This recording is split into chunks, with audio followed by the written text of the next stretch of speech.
Nous allons accueillir maintenant notre 5e candidate. Il s'agit de Giulia Ramella. Pardon. Merci. Je regardais le jury qui était en panique en disant mais comment on va les séparer, c'est pas possible, ces candidats sont trop bons. Voilà. Vous n'avez encore vu que 4 candidats. Voici la 5e, donc Giulia Ramella, et voici le titre de votre thèse, Contribution à des stratégies d'aide efficaces pour favoriser la mobilité en extérieur des personnes âgées. C'est une thèse que vous avez faite sous la supervision du docteur Mohamed Bouri et professeur Auke Ispert. Ça va, vous êtes prête? Oui, merci. Alors, profitez de ces 180 secondes.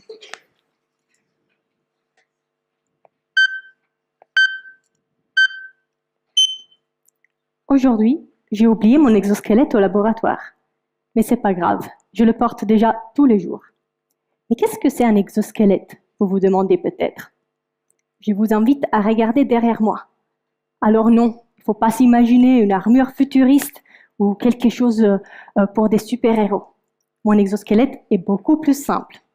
C'est un peu comme un pantalon robotisé. Et c'est facile à mettre. On met une ceinture, on met des interfaces pour les jambes et on est prêt à partir. Mon exosquelette a été conçu pour vous aider dans vos mouvements du quotidien, tout en vous laissant un contrôle. Mais qui pourrait bénéficier d'un exosquelette? Pensons aux personnes âgées. Nous savons qu'avec l'âge, les mouvements deviennent plus difficiles et il y a moins de motivation. Donc, comment motiver les personnes à bouger plus, à avoir cette indépendance de tous les jours? Exactement, avec mon exosquelette. C'est un peu comme un vélo électrique, pour vous faire comprendre. Il nous aide dans nos déplacements, mais pas en vélo, avec la marche. Pour qu'il soit vraiment efficace, mon exosquelette doit bien suivre la personne qui le porte. Et c'est là que j'entre en scène.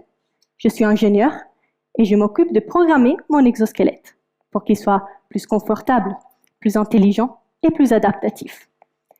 Pour faire cela, c'est pas évident parce que mon exosquelette, finalement, c'est un robot. Donc, pendant mon doctorat, j'ai développé une approche avec l'intelligence artificielle pour comprendre la marche et pour dire à mon exosquelette comment suivre la personne. Après, il faut tester l'exosquelette. Donc, je demande aux volontaires ou je le porte moi-même et je mesure la façon de marcher et les bénéfices que ça peut apporter. Donc oui, je ne vous ai pas menti au début. Je le porte vraiment tous les jours pour le tester. Parce que, au final, le but de ma thèse, c'est de développer un dispositif qui puisse suivre chaque personne, chaque individu dans chaque environnement. J'envisage un futur où tout le monde pourra bénéficier d'un exosquelette pour la marche. Les bénéfices que vous pourriez avoir, je vous invite encore une fois à regarder l'image derrière moi. Si gravir un escalier devient un peu plus difficile, je pourrais vous apporter un exosquelette avec lequel vous pourriez avoir un petit peu plus d'aide pour faire un escalier. Parce que, au final, j'imagine si quelqu'un dans le public ici se sentira un peu moins motivé et un peu plus fatigué avec l'âge, j'espère avoir la solution pour vous. Donc n'hésitez pas à me contacter. Je vous apporterai un exosquelette, c'est promis, livraison incluse. Merci. Merci Giulia.